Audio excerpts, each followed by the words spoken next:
Doyen had not slept in 63 hours. His eyes burned. His hand shook when he tried to hold his coffee cup. The coffee was cold now. It had been cold for hours. He did not care. He drank it anyway because there was something to do. Something to keep him awake for just a little longer. The ship was dying around him. The Moonflower was a cargo freighter. It was not a big ship. It was not a famous ship. It was just a working ship that carried supplies between colonies. Do-hyun had served on it for 3 years. He knew every corridor, every door, every strange sound the engines made when they were working hard. Now the engines were almost silent. That was bad. 9 days ago, there had been an accident. A pipe broke in Sector 7. The pipe carried coolant to the main reactor. When it broke, poison gas filled the lower decks in minutes. 12 people worked on the Moonflower. 11 of them were in the lower decks when it happened. Do-hyun was in the observation room.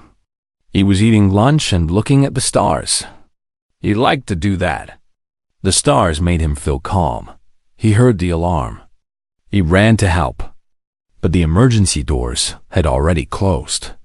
The ship's computer had sealed the lower decks to stop the gas from spreading. It was the right thing to do. It saved Do-hyun's life. It killed everyone else. He tried to open the doors. He tried to fix the pipe. He tried everything he could think of. But he was just a cargo officer. He was not an engineer. He did not know how to repair a ship by himself. He knew how to count boxes and check inventory lists. That was his job. For 9 days, he had been alone. The emergency beacon started sending signals on the first day. Help would come. Someone would hear the signal and come to rescue him. That was what he told himself. He believed it for the first 3 days. By the 5th day, he was not so sure. By the 9th day, he had stopped hoping. The ship's computer told him the truth in its calm, machine voice. Life support would fail in 17 hours. The air would run out. The temperature would drop.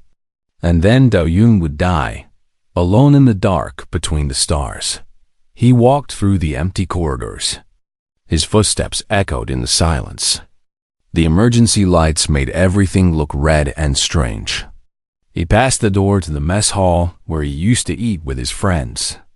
He passed the door to Captain Minho's quarters. The captain had been a kind man. He had given Do-hyun extra shifts when he needed money to send home to his mother. Now the captain was dead. They were all dead. Do-hyun climbed the stairs to the observation deck. It was his favorite place on the ship. The room had a big window that showed the stars. He used to come here after his shifts to relax. Now he came here because he did not want to die in a corridor.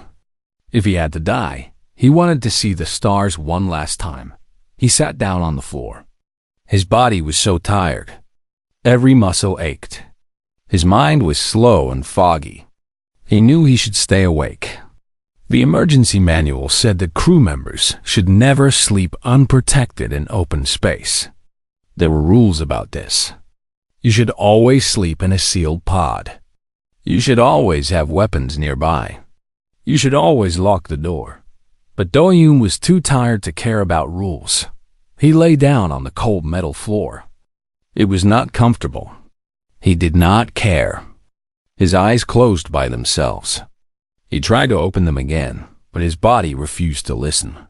Sleep pulled him down like deep water. His last thought before darkness took him was simple. He thought about his mother. He hoped she would not be too sad when she learned what happened to him. He hoped someone would tell her that he tried his best. Then he was gone, lost in sleep so deep that nothing could wake him. The Moonflower drifted on through space. Its emergency beacon pulsed in the darkness. Help me, help me, help me. The message repeated over and over. No one answered, but something was listening. 300 kilometers away, a ship changed direction. It was not a human ship. It was long and black, shaped like a knife, cutting through water. It made no sound as it moved. Its hull was made of something that did not reflect light. In the darkness of space, it was almost invisible. The ship belonged to the Veluxy. Commander Yuri stood on the bridge and watched the human vessel on her screen. Her compound eyes studied every detail. She was tall, even for her kind. Her body was covered in hard plates that shone like oil in the dim light. She had commanded the 3rd expansion fleet for 15 cycles. In that time, she had conquered 11 worlds. She had never lost a battle. She had never met a human before. Her tactical officer, a young male named Keth, stood beside her. He was eager and hungry for glory. He wanted to prove himself. "A human ship," he said. "Damaged, weak, easy prey." Yuri did not answer right away. She had read the reports about humans. Everyone had. The High Council had sent warnings to every fleet commander in the Empire. The warnings were simple and clear. Humans are dangerous. Do not underestimate them. Do not engage unless you must. But this ship was dying. Its power was failing. Her scanner showed only one life sign on board. One human, alone. Helpless. How dangerous could one human be? "Move to intercept," Yuri commanded. "Prepare a boarding party." The black ship turned toward the Moonflower. It moved like a predator, silent, patient, hungry. And on the observation deck, Park Do-hyun slept on. He did not know that his life was about to change forever. He did not know that 6 armed aliens were coming for him. He did not know that his simple act of falling asleep would set in motion events that would shake the galaxy. He just slept. Peaceful, unafraid. That was the first thing that would confuse the Veluxy. It would not be the last. The Veluxy were hunters. They had always been hunters. On their home world, they were the top predators. Nothing could catch them. Nothing could escape them. When they reached the stars, they brought their hunger with them. They did not explore space. They conquered it. Commander Yuri remembered her first hunt. She was young then, small. Her mother took her to the great forests and taught her how to move without sound, how to wait without moving, how to strike without warning. These lessons served her well in war. Now she led 6 soldiers through the corridors of the dying human ship. Her body moved like water flowing between rocks.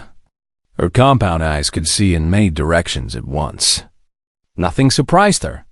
Nothing escaped her notice. The human ship was strange to her eyes. The corridors were too wide. The lights were too bright. The air was thick with a smell she did not recognize. Something organic. Something alive. "Commander," Keth whispered beside her. "The life sign is above us. 1 level up." Yuri nodded. She signaled to her team. They moved forward together, their weapons ready. They made no sound. Their training was perfect. The reports about humans filled her mind as she climbed the stairs.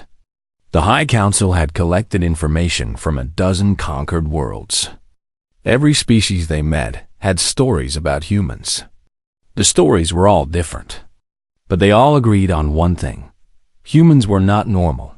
The Thrall called them the sleepless ones, because humans could stay awake for days when they needed to. The Corinth called them persistence hunters, because humans would chase prey until it collapsed from exhaustion.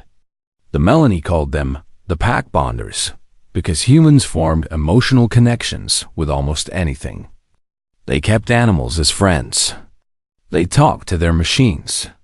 They gave names to their weapons. Strange creatures. Dangerous creatures. But the strangest reports came from the Nexari.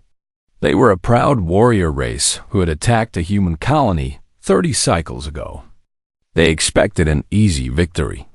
They found something else. The Nexari report said that humans did not fight like normal beings. They did not surrender when they were outnumbered. They did not run when they were wounded. They kept fighting. They kept pushing. And when they had nothing left, they used their own bodies as weapons. They would grab an enemy and hold on, even as they died, just to give their friends one moment to escape. The Nexari lost that battle. They never attacked humans again. Yuri did not believe all the stories. Stories grew bigger with every telling. But she was careful anyway. Careful was how she had stayed alive this long. Her team reached the top of the stairs. The observation deck was ahead. The door was open. That was strange. Any sensible creature would lock itself in when facing danger. She raised her hand. Her team stopped. She moved forward alone, her weapon ready. The observation room was large. One wall was entirely glass, showing the stars outside. Emergency lights bathed everything in soft red. And there, in the middle of the floor, was the human. Yuri stopped. She did not understand what she was seeing. The human was lying on the floor, not crouching, not hiding, not preparing to fight. Just lying there. Its eyes were closed.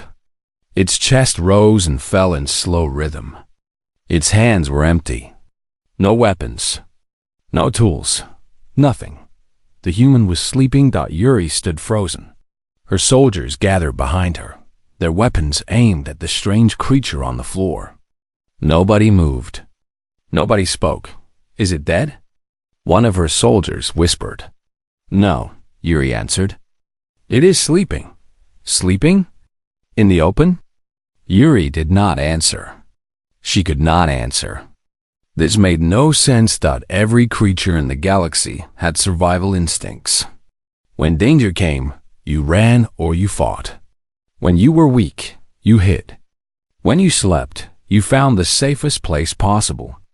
You did not simply lie down in the middle of a room with the door open. You did not sleep while your ship was dying around you, unless you were insane, or unless you were so confident in your own strength that you did not fear anything. Which was it? Keth stepped forward. His weapon was aimed at the human's chest. I can end this now, he said. One shot. Quick and clean. Wait, Yuri commanded. Why?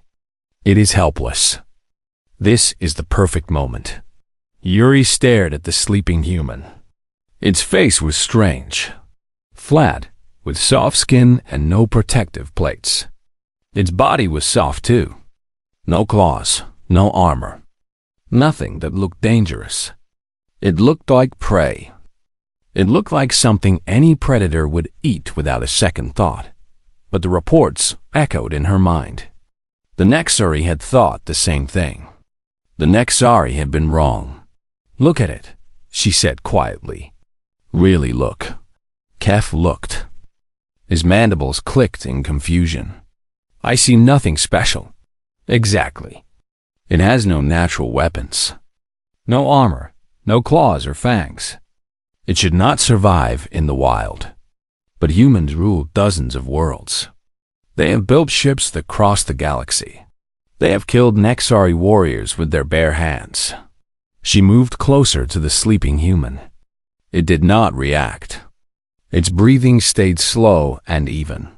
This creature is completely vulnerable right now, Yuri continued. It knows we are here. It must know. The alarms would have warned it.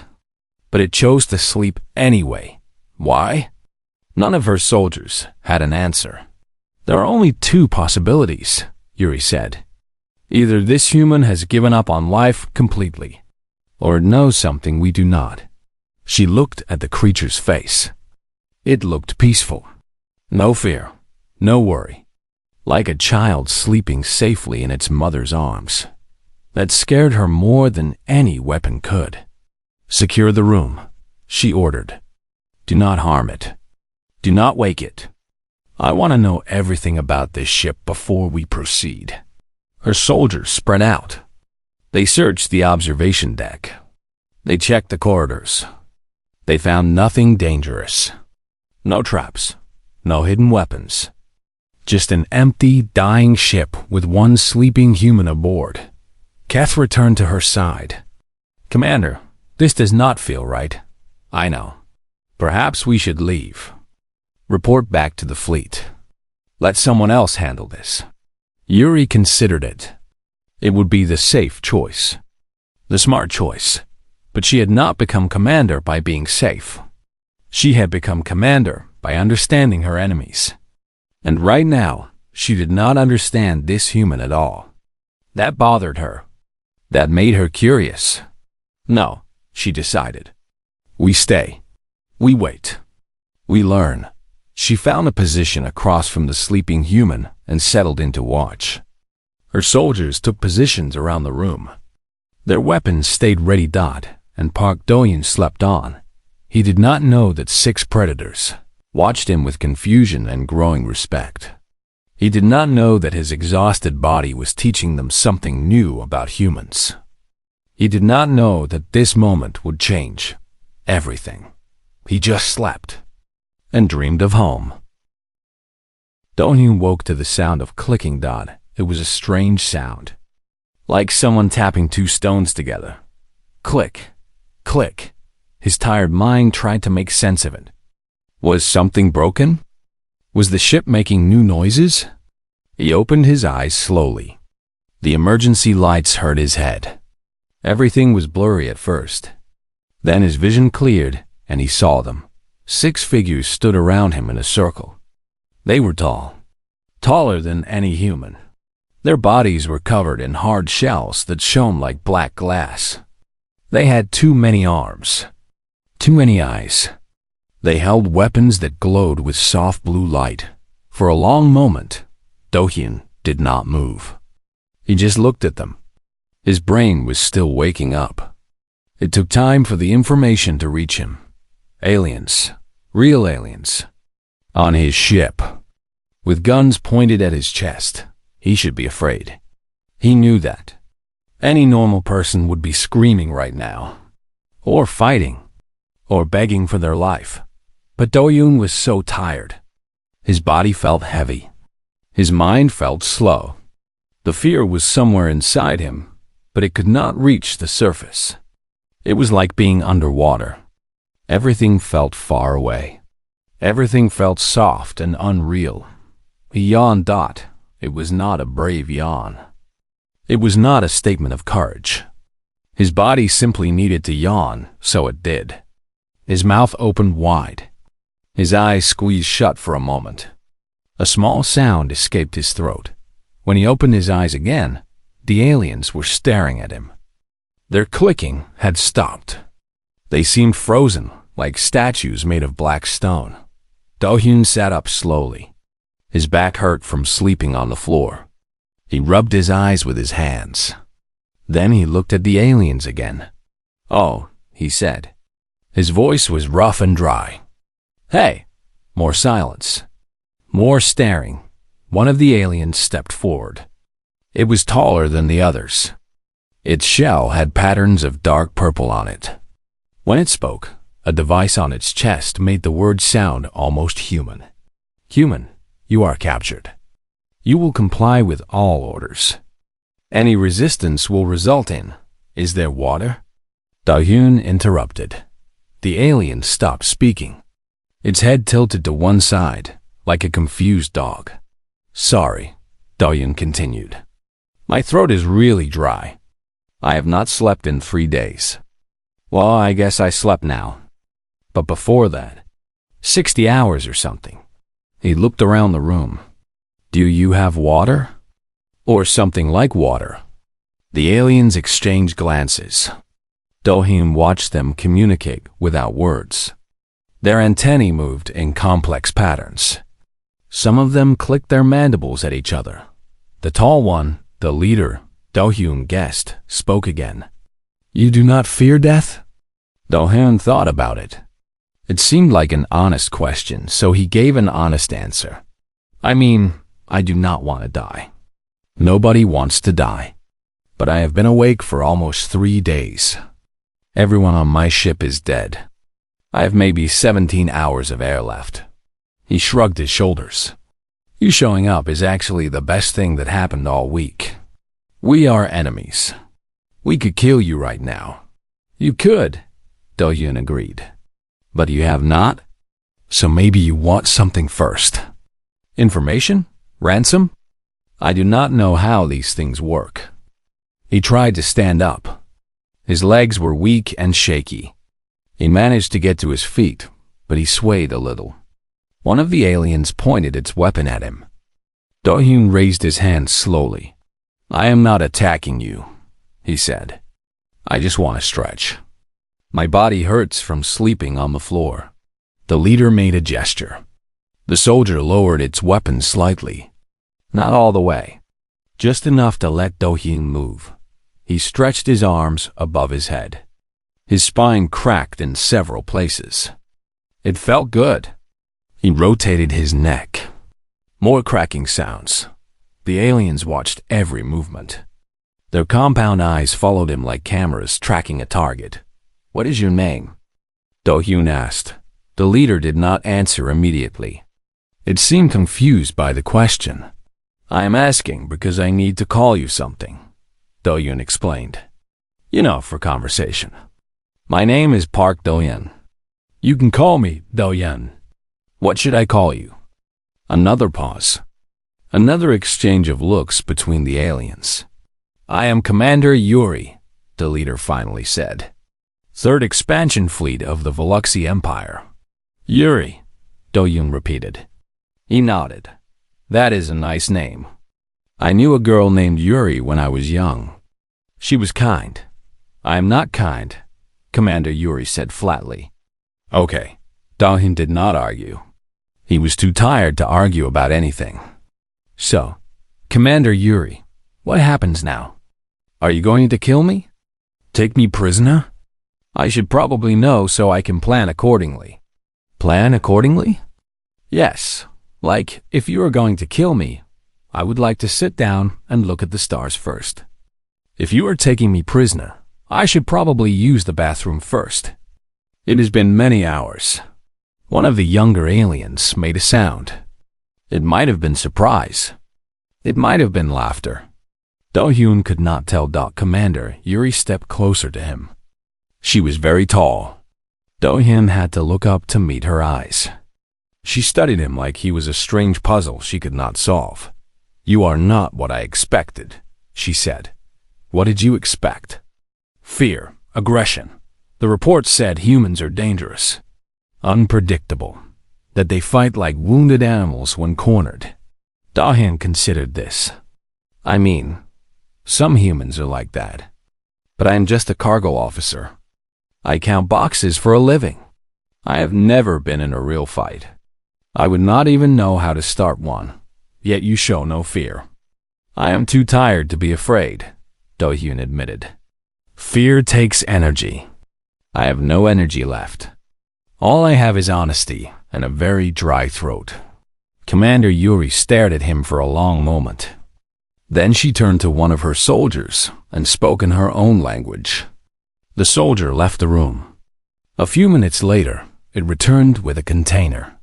Water, Yuri said, handing it to Do-hyun. Or close enough. Do-hyun looked at the container. It was made of strange material, smooth and warm in his hands. The liquid inside was clear with a slight blue tint. Is this poison? He asked. If I wanted you dead, I would shoot you, not poison you. Fair point, Do-hyun thought. He drank. The liquid was cool and sweet. Not exactly like water, but close enough. It made his throat feel better immediately. He drank until the container was empty. Thank you, he said. Commander Yuri's head tilted again. You thank your captors? You gave me water. That was kind. I say thank you when people are kind to me. I told you I am not kind.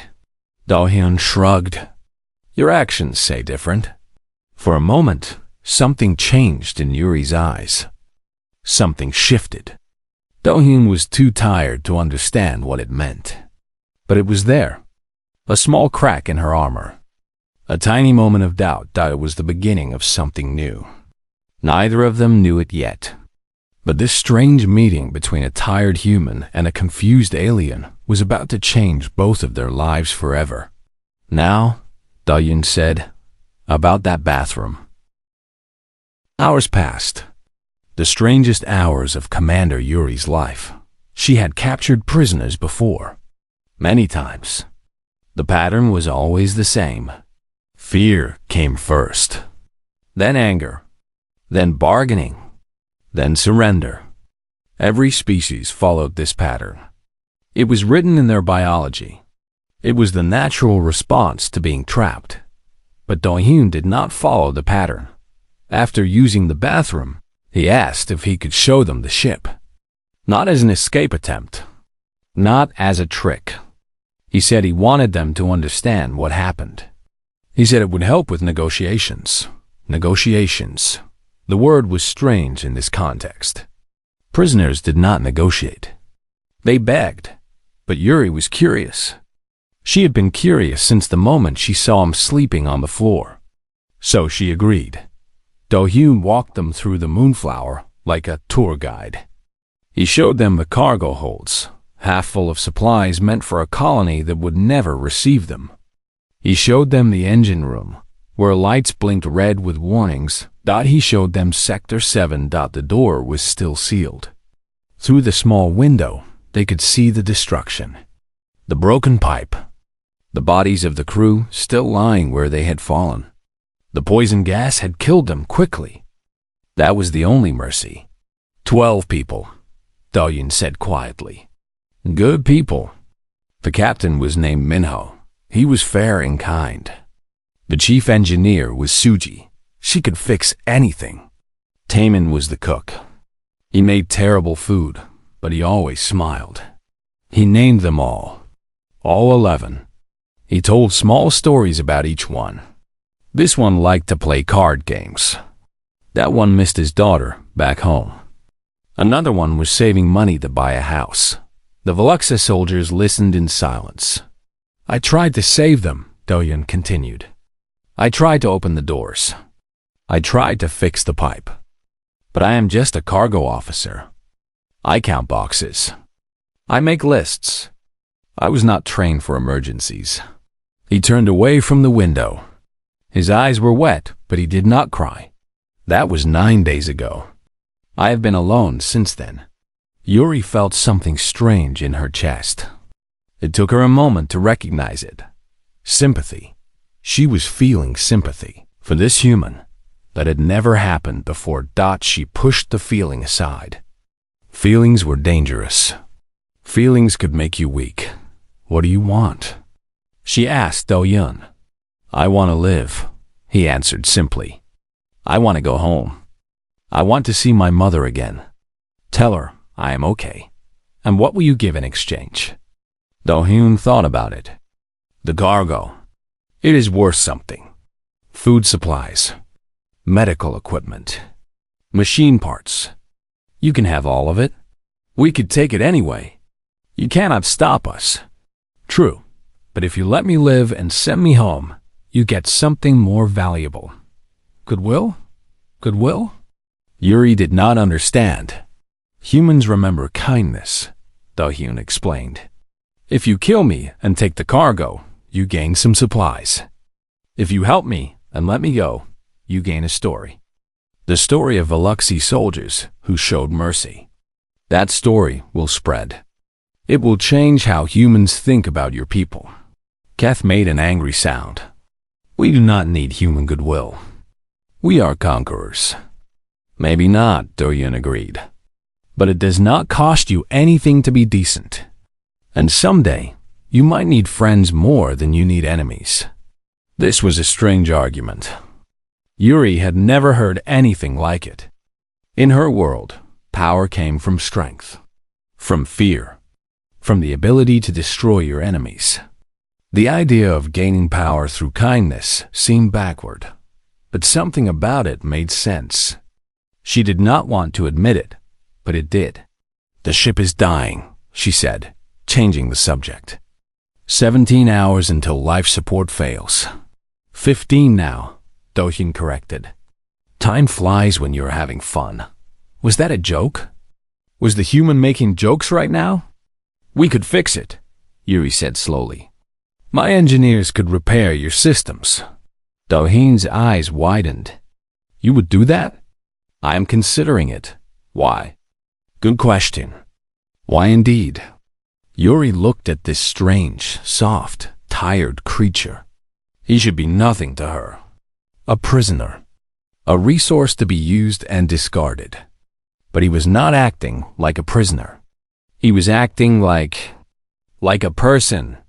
A person having a conversation with other people. It was confusing. It was uncomfortable. And it was very, very interesting. I want to understand you, she admitted. Humans are a mystery to my people. The reports do not make sense. You are soft and weak, but you have built an empire. You have no natural weapons, but you have defeated species stronger than you. I want to know how. Do-hyun smiled. It was a small, tired smile. That is a long answer. We have 15 hours. So they talked. Do-hyun explained human history. The wars, the disasters, the times when humans almost destroyed themselves, and the times when they pulled together and survived. He explained how humans form communities, how they help strangers, how they adopt animals and machines as family members. Yuri listened. Her soldiers listened. They asked questions. Do-hyun answered as best he could. Somewhere around hour 6, something changed. Yuri ordered her engineers to start repairing the moonflower.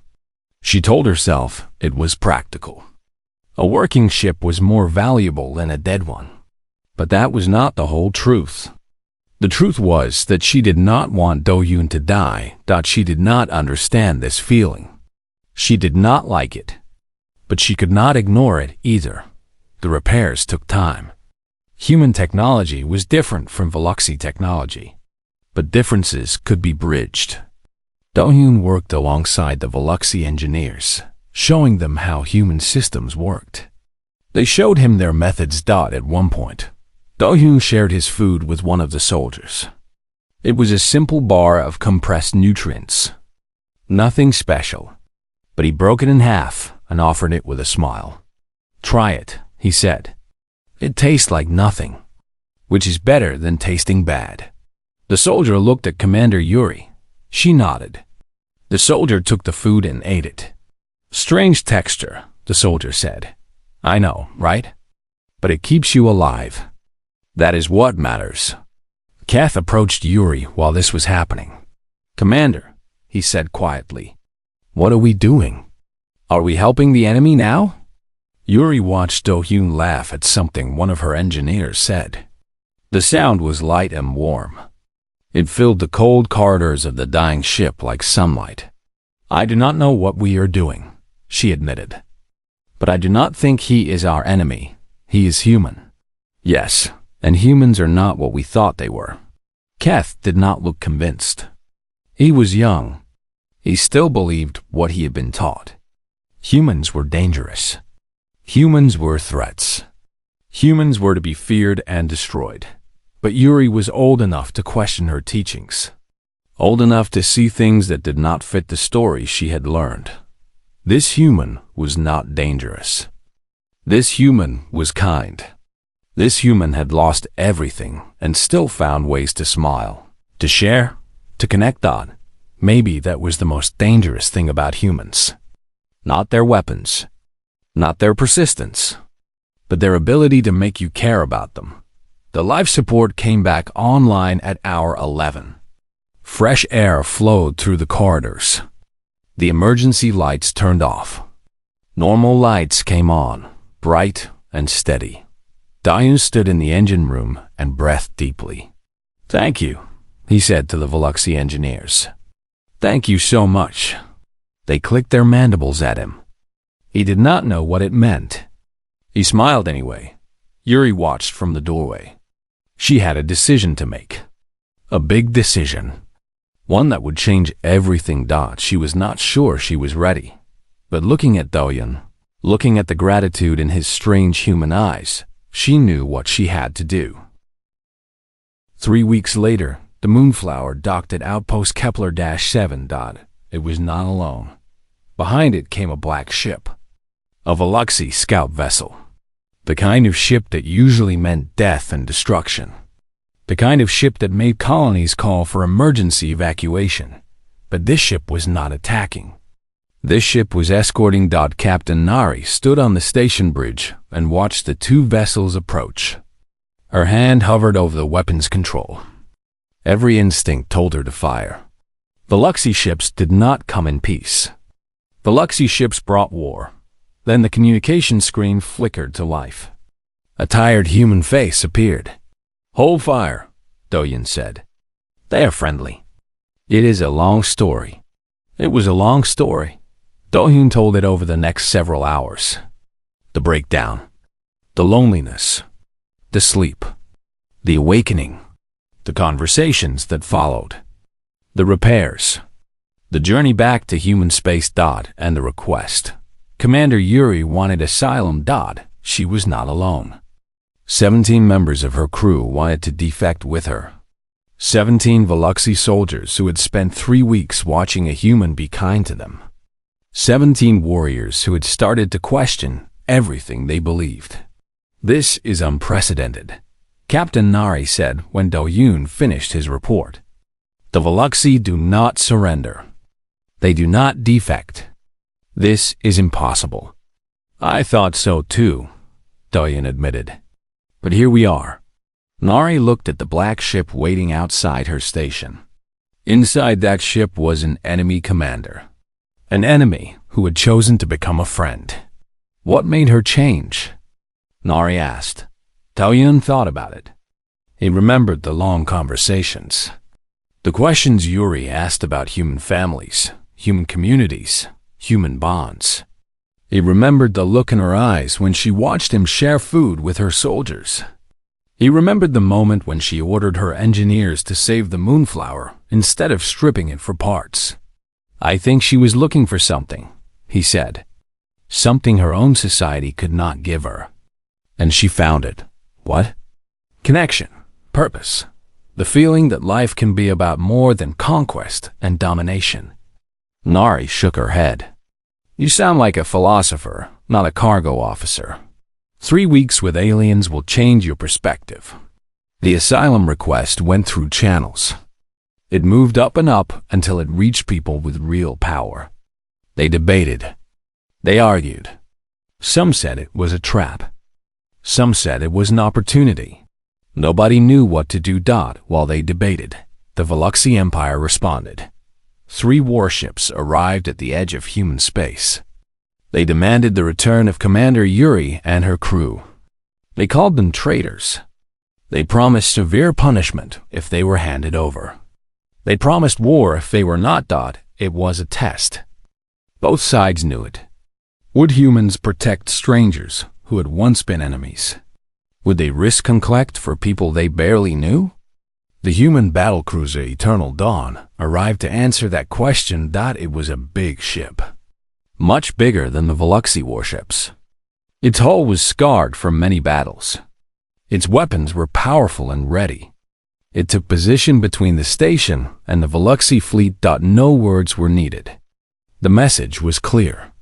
These defectors are under our protection now. The standoff lasted 6 hours. Do-hyun watched from the station observation deck. The same kind of room where everything had started. He looked at the stars and the ships and wondered how his life had brought him here. "You should be resting," a voice said behind him. He turned. Commander Yuri stood in the doorway. She looked different now. Less rigid. Less like a predator. More like a person who was finally allowing herself to relax. "Could not sleep," Do-hyun said. "Too much happening." Yuri walked to stand beside him. They looked at the stars together. "My people will not forgive this," she said quietly. "We have broken every rule, betrayed every tradition. We will be hunted for the rest of our lives. Was it worth it?" She thought about the question. She thought about everything she had given up. Her rank, her fleet, her place in society. Everything she had worked for her entire life. "Yes," she said. "It was worth it." Why? Because for the first time, I feel like I'm living for something real. Not conquest. Not glory. Just connection. Understanding. The things you humans take for granted. Dahyun smiled. We do not take them for granted. We fight for them too. Every day.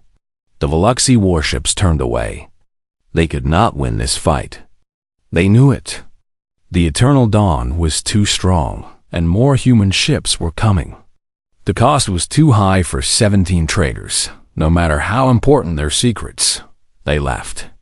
But they would not forget. In the weeks that followed, intelligence officers from 12 human colonies tried to understand what had happened. They questioned Do-hyun endlessly. How did you do it? What strategy did you use? What psychological tricks did you employ? His answer was always the same. I was tired. I asked for water. We fixed a ship together. Nobody believed him.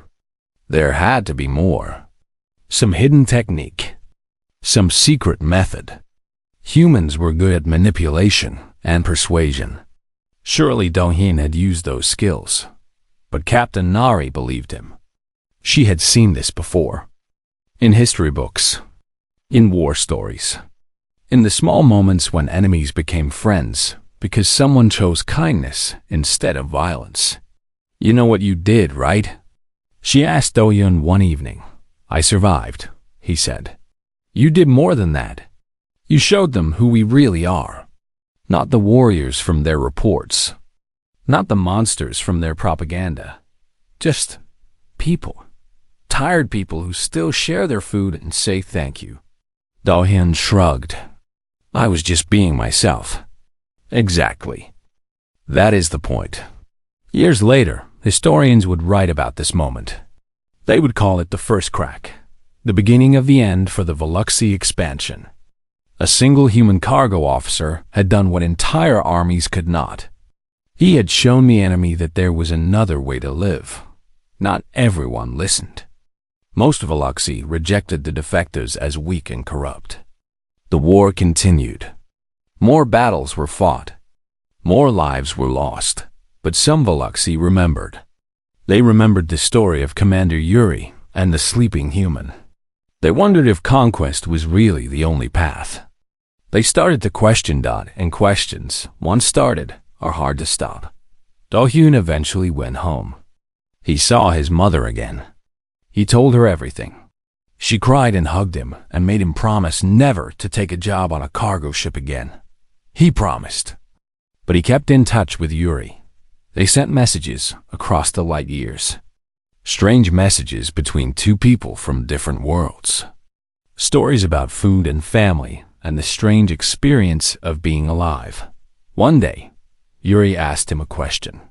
When you woke up and saw us pointing weapons at you, were you really not afraid? Do-hyun thought about it for a long time before answering. I was afraid, he admitted. But I was also tired. And lonely. And desperate for any kind of connection. You were the first living beings I had seen in 9 days. Part of me was just happy not to be alone anymore. So you chose connection over fear. I guess so. I did not think about it at the time. I was too tired to think. I just acted like myself and hoped for the best. Yuri sent back a simple response. That is the most human thing I have ever heard. She was right. It was. And that was exactly the point. What awoke on the observation deck of the Moonflower was not just a tired cargo officer. It was not just a friendship between enemies. It was something bigger. Something that had been sleeping in the galaxy for a long time. Hope. The crazy, irrational human hope that enemies can become friends. That kindness can change minds. That the universe does not have to be a place of endless war and conquest. It was a small hope. Fragile and uncertain. But it was there. And it was growing. All because one exhausted human fell asleep without protection and woke up treating his captors like guests. Sometimes that is all it takes. Sometimes that is everything.